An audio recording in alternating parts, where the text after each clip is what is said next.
you have too charitable of a view of human nature. Your whole system kind of depends upon, hangs on, people being willing to give, doing things freely. But the objection really is from the social welfare estate and a lot of the Democrats, is it ain't going to work like that.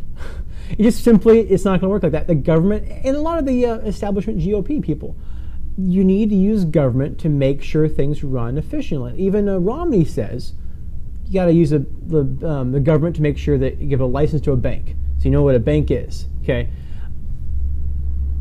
Objection 1, welfarist. You have too charitable of a view of human nature. People won't give like you're saying they could, and how great it would be, how inefficient it is, how inefficient it is for the federal government to take money away in order to give it to the poor. But it's necessary, the objection says. That's the best we can do because we're fallen human beings. We're selfish. Mm-hmm. Free market, selfish. People are selfish. Corporations are selfish. They're not going to care for the poor. Yeah. What is a better view? Is there a better view than this? I don't think I have too charitable view. I believe that people genuinely want to care for people. And then let me just circle that back around to what we were talking about earlier, is that we talk about the force of government taking from hardworking producers in society so that they can then be benevolent to care for the poor. But let's remember, the government that we're talking about, those are just people too. So what we're saying, we say government. So the government might not be might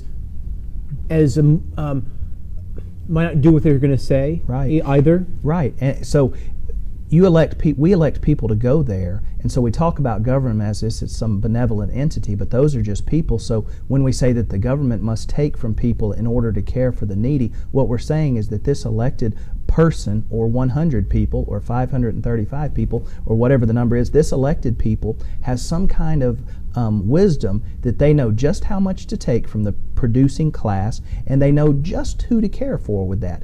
And so we've abdicated our own wisdom. So we say that these people have the wisdom and ability to know just how much to take from the producers in society, and they know, because we elected them, just who they should give it to. And so it's not a charitable view of mankind. I would say the charitable view of mankind is that somehow you believe that government can do it better than you could personally. That's fairly charitable to believe that the government can do something when the general population has effectively zero or very little view of the effectiveness of government anymore. It's charitable to think that your government is doing a better job than you could. That's charity. So it's how much control does the average voter then have over where their money goes when they give it to the government? For instance, we think of defense spending, which may be spent in wars that a voter might find morally objectionable, or there could be spending on various programs that one side may favor, another side may find morally objectionable.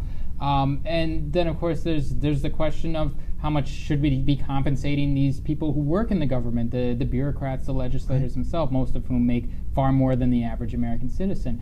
So what would you say of the argument that people, if they kept their own money, would be able to give more to charity simply because so much that we give to the government does not go to actually help people, and that in some cases, for instance, corporate bailouts, it goes to help special interest groups, the rich themselves, rather than the poor? That's right. So I agree. And it all comes back to a very simple principle to me, is the point that in order for any of that to happen, you first have to take that money from someone who worked hard to earn it. And so when the government takes those things and they begin to give that money out through corporate bailouts, through wars, and you say, how much power does the individual voter have? And we, of course, as Americans, we relish that idea. That's part of our rich history. We believe in the power of the voter, and it's true. I don't want to diminish that, but we really have no say on where that money's spent. And here's the mantra that you hear. Here's the way people answer that. They go, well, if you don't like it, we'll just vote those bums out. We'll just vote them out. So if you don't like what the government's doing, that's how powerful we are. We can just vote them out. But then you have the other problem, which is those senators who have gone to our federal government. They have the money to stay in power. They have the money to buy to stay in power. So we don't ever vote them out, because they have the money to come and influence us once it's time to elect them again. We never vote out the people who are spending our money. So your money's taken, It has no force by which to prove that it's being spent more effectively, because that's what the public sector does. It has no tool whereby to produce a better product at lower prices. It always produces a lesser product at higher prices. And all the public sector does, whether it's through endless spending on wars, endless spending on the war on drugs, the war on poverty, their only answer is we need more, because they have no force by which to guarantee that what we're giving. And the things that I, as a taxpayer and a citizen, the things that they pay for that I'm opposed to, that's morally objectionable to me. And it's wrong. But we have to understand that the fundamental truth is the morality begins when we understand that when someone works real hard, whether you're working at a convenience store, whether or not you're in high school, whether or not you're a mom or a dad, you're working hard. A lot of people are working 2 jobs just to stay. And what I'm saying is, we ought to have the authority to let people keep their money. Aside from all the other arguments, aside from the benevolence of the government, besides the fact what the government do, our greatest challenge is people. We should stand on principle and say it doesn't matter about the rest of that. What matters is that my neighbor works really hard for his money. We should let him keep it.